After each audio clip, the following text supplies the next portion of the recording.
Hi friends, மாயா சீனு சீரியலை பற்றி தான் நம்ம இந்த வீடியோக்குள்ளே நம்ம பார்க்க போகிறோம். வாங்க நம்ம வீடியோக்குள்ளே போகலாம். ரகுராம் பார்த்தோம்னா கோவத்தோட நேராக புவனேஸ்வரோட வீட்டுக்கு வராங்க. அங்கே வந்ததுமே கார்த்தியை போட்டு அடின்னு அடிக்கவும் உடனே புவனேஸ்வர் தடுக்கிறாங்க. அப்போ பசுபதி சொல்கிறாங்க, இங்கே பாரு ரகுராம், என் பையன் ஒன்றும் இதுக்கு காரணம் கிடையாது, இது எல்லாமே நான் தான் இப்படி பண்ண சொன்னேன் அப்படின்னு பசுபதி தன்னுடைய மகனை காப்பாற்றுறதுக்காக பசுபதி இப்படி பொய் சொல்கிறாங்க. உடனே பசுபதியை போட்டு அவங்க ரகுராம் வெளுத்து வாங்கிட்டு இருக்கிறாங்க.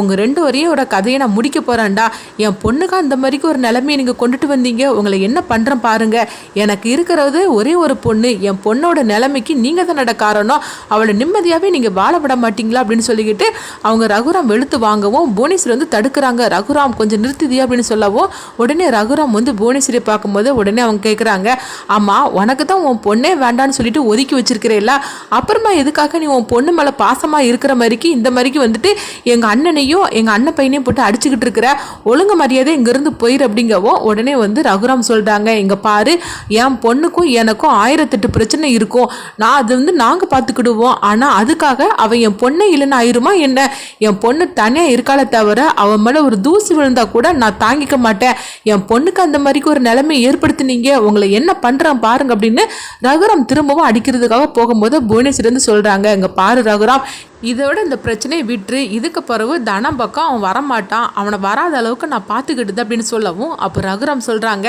என் பொண்ணு மேலே நீ கையை கூட இல்லை, நீ நினப்பு கூட நீ வச்சிருக்க கூடாது, அவன் மேலே ஏதாவது ஒரு தூசி விழுந்தா கூட எங்கே இருந்தாலும் சரிதான், என் பொண்ணுக்காக நான் அந்த இடத்துல நிற்பேன் அப்படின்னு சொல்லவும், இதுக்கு மேலே என் பொண்ணுக்கிட்ட உங்கள் விளையாட்டை நீங்கள் வச்சுக்கிட்டீங்கன்னு வச்சுக்கிட்டேன், அதுக்கப்புறம் என்ன நடக்குன்னு தெரியுது அப்படின்னு ரகுராம் பயங்கரமாக வெளுத்து வாங்கிட்டு போகவும் அடுத்து பார்த்தோம்னா பசுபதியும் அவங்க கார்த்தியும் எந்திரிக்க முடியாமல் அவங்க எந்திரிச்சு வராங்க.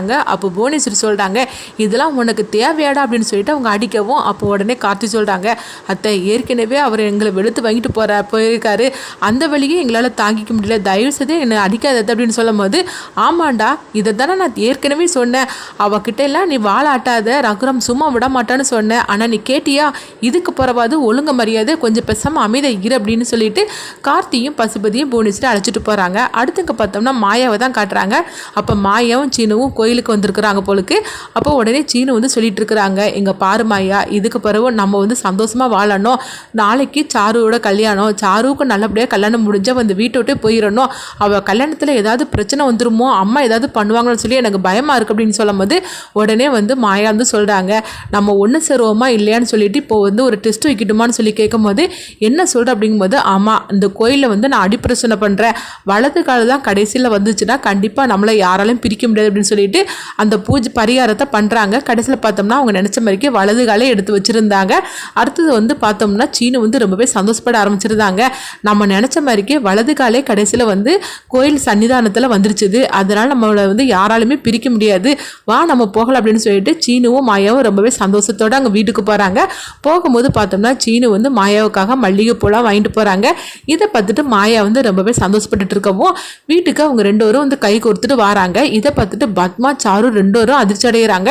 உடனே சாரு பத்மாவை கூப்பிட்டு சொல்றாங்க, அங்க பாருங்க ரெண்டு பேரும் சந்தோஷமா சேர்ந்து வராங்க, இதெல்லாம் பார்க்கும்போது எனக்கு என்னமோ பயமா இருக்குது, நம்ம போட்ட திட்டப்படி எல்லாம் கரெக்டா நடக்கும் அப்படிங்கும்போது நீ எதுக்காக பயப்படுற, நான் தான் இருக்கிறோம்ல, என் பையன் சும்மா அவ கூட கையை பிடிச்சிட்டு வருவான், ஆனா நான் என்ன சொல்றேனோ அதுதான் அவன் கேட்டு நடப்பான், கண்டிப்பா பாரு உன் கழுத்துல அவன் தான் தாலி கட்ட போறான், நீ எதுக்காக பயந்து நடுங்கிட்டு இருக்கிற அப்படின்னு சொல்லவோ அடுத்து பார்த்தோம்னா சாரு மாயாவும் சின்ன என்ன பண்றாங்க அப்படின்னு சொல்லிட்டு அவங்க ரூம் பக்கமா வராங்க. அப்போ மாயாவோட தலையில சீனு பூ வச்சு கொடுக்கவும் இதை பார்த்ததுமே சாரு இன்னும் அதிர்ச்சி அடைகிறாங்க, ஐயோ இவங்க ரெண்டு பேரும் இவ்வளோ நெருக்கமாக இருந்துட்டு இருக்கிறாங்க, நான் நினச்ச மாதிரிக்கே சீனு எனக்கு கிடப்பானா இல்லையானே தெரிய மாட்டேங்குது அப்படின்னு சொல்லிக்கிட்டு சாரு ரொம்பவே குழப்பத்தோடு இருந்துட்டு இருக்கிறாங்க. இன்னொரு பக்கம் பார்த்தோம்னா ஜானகியை தான் காட்டுறாங்க.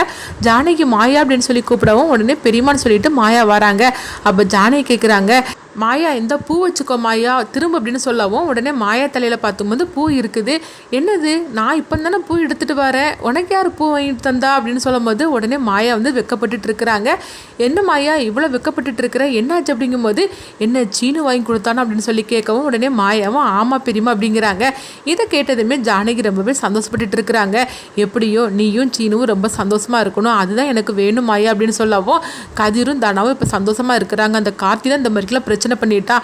ஆனால் இன்னுமேலும் அவன் பக்கம் கூட வரமாட்டான்னு எனக்கு தெரிஞ்சு போச்சுது. அதே மாதிரிக்கு என் 2 பொண்ணுங்களும் வந்து அவங்கவுங்க புருஷன் கூட சந்தோஷமாக வாழணும். எனக்கு அதுதான்டா எனக்கு வேணும். நீ இப்படி சிரிக்கிற மாதிரிக்கே என்றைக்குமே நீ சந்தோஷமாக சிரிச்சுக்கிட்டு இருக்கணும். என் 2 பொண்ணுங்களும் சந்தோஷமாக இருந்தாலும் எனக்கு போர் அப்படின்னு சொல்லி நினைக்கிறாங்க. அடுத்து பார்த்தோம்னா பத்மா இவங்க பேசுகிறதெல்லாம் கேட்டுட்டு இருக்கிறாங்க. என்ன உங்கள் 2 பொண்ணுங்களும் சந்தோஷமாக இருக்கணும்னு சொல்லி நினச்சிட்டு இருக்கிறீங்களா?